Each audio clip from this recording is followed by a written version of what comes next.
one of Cedric's suggestions, so I wish he were here to hear it, but he's heard the altered version.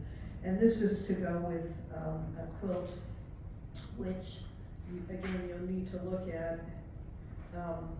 You could come up and look at the book later. It's a traditional quilt style called Bargello, and Bargello is where you take, you make strips and you stagger them, and then you quilt it. And it's really funny because I had to thank my mother-in-law for the design of this poem, because this was a fairly traditional quilt and I didn't know what I was going to do with it. I had to replace another quilt that was out on tour, and I said, well, I don't know what I'm going to do with that. And she goes, well, you know, that quilt, I go, I don't know how I'm going to replace this quilt because the other one's already gone out on tour. And she said, well, you know, that quilt kind of looks like a heat wave with those grapes.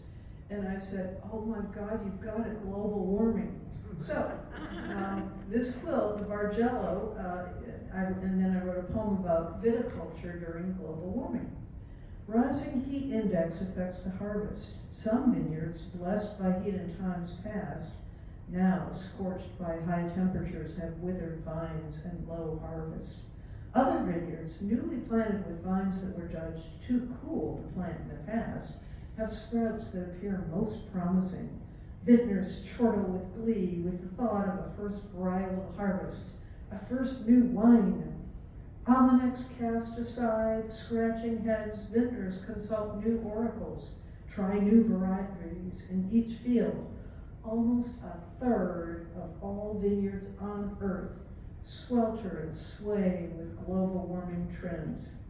How Bacchus, Ariadne, and the Maenads feast and toast this new development.